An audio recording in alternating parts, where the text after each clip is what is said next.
লাখো মানুষের ঢল, কান্নায় স্তব্ধ তেহরান। খামেনির শেষ বিদায় ইউরোপকে ঘাড় ধাক্কা। আমরা তাকে বিদায় জানাবো না, তিনি আমাদের অস্তিত্বের গভীরে চিরকাল বেঁচে থাকবেন। কান্নায় ভেঙে পড়া লাখো মানুষের এই গগনবিদারী আর্তনাদ আজ প্রমাণ করে দিল, একটি পরাশক্তি হয়তো বোমার আঘাতে একজন নেতার শরীর নিশ্চিহ্ন করতে পারে, কিন্তু একটি জাতির হৃদয় থেকে তাকে মুছে ফেলা অসম্ভব।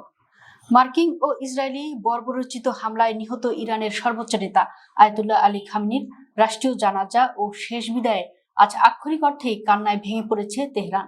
কিন্তু এই শোকের আবহের মাঝেই আমেরিকা ও তাদের পশ্চিমা মিত্রদের গালে শতাব্দীর সেরা কূটনৈতিক চপেটাঘাতটি করল অকুতোভয় ইরান। খামেনির এই ঐতিহাসিক শেষ বিদায় পুরো বিশ্ব থেকে যখন মিত্রদের ঢল নেমেছে, তখন তেহরান এক অভাবনীয় ও চরম অপমানজনক সিদ্ধান্ত নিয়ে পশ্চিমা বিশ্বের মুখের উপর দরজা বন্ধ করে দিয়েছে। এই জানাজায় কোনো ইউরোপীয় দেশের প্রতিনিধিকে আমন্ত্রণ জানায়নি ইরান। তেহরান অত্যন্ত কড়া ও দ্ব্যর্থহীন ভাষায় বিশ্বকে জানিয়ে দিয়েছে, যেসব দেশ যুক্তরাষ্ট্র ও ইসরায়েলের এই পৈশাচিক সামরিক অভিযানে প্রত্যক্ষ বা পরোক্ষভাবে সমর্থন দিয়েছে, তাদের এই পবিত্র অনুষ্ঠানে পা রাখার কোনো অধিকার নেই। ইউরোপকে দেওয়া এই ঘাড় ধাক্কা প্রমাণ করে ইরান শুধু সামরিকভাবেই নয়, কূটনৈতিকভাবেও সাম্রাজ্যবাদীদের থোড়াই কেয়ার করে।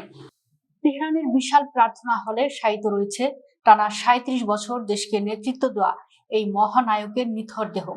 সেখানে আজ হাজির হয়েছেন president Masoud Pezeshkian, parliament speaker Mohammad বাঘের গালিবাফ এবং পররাষ্ট্রমন্ত্রী আব্বাস আরাঘচি সহ শীর্ষ নেতারা।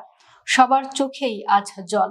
কেউ নীরবে প্রার্থনা করছেন, কেউ বা ঢুকরে কাঁদছেন। আমেরিকা চেয়েছিল ইরানকে একঘরে করতে, কিন্তু আজ তেহরানে বিশ্ব নেতাদের ঢল নেমেছে। পাকিস্তানের প্রধানমন্ত্রী শাহবাজ শরীফ বিশাল প্রতিনিধি দল নিয়ে খামেনির মরদেহে শেষ শ্রদ্ধা জানিয়েছেন। এছাড়া ভারতের শিখ ও হিন্দু ধর্মীয় নেতাদের একটি বিশেষ প্রতিনিধি দল এবং লেবাননের হিজবুল্লাহ নেতা হাসান নাসিরুল্লাহর পরিবারের সদস্যরাও এই শোকানুষ্ঠানে অংশ নিয়ে প্রমাণ করেছেন, এই লড়াইয়ে ইরান একা নন।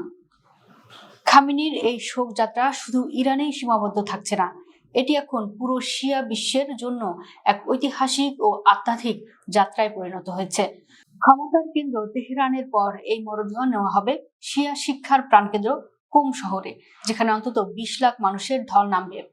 এরপর পশ্চিমা বিশ্বকে চমকে দিয়ে এই মরদেহ সরাসরি নিয়ে যাওয়া হবে ইরাকের পবিত্র শহর নাজাফ ও কারবালায়। কারবালার মাটি ছুঁয়ে এই কফিনের শেষ গন্তব্য হবে খামেনির জন্মস্থান এবং অষ্টম ইমামের মাজার মাশহাদ শহরে। সেখানে অন্তত ৪০ লাখ মানুষ তাদের প্রিয় নেতাকে শেষ বিদায় জানাবে বলে ধারণা করা হচ্ছে। আজ বিশ্ববাসী পরিষ্কার দেখছে, খামেনির এই জানাজা শুধু একটি শোকানুষ্ঠান নয়, এটি আন্তর্জাতিক অঙ্গনে ইরানের রাজনৈতিক শক্তির এক জ্বলন্ত প্রদর্শনী। ইউরোপকে নিষিদ্ধ করে ইরান আজ বুঝিয়ে দিল, যারা ফিলিস্তিন ও ইরানের রক্তে হাত রাঙিয়েছে, নতুন বিশ্ব ব্যবস্থায় তাদের কোনো জায়গা নেই।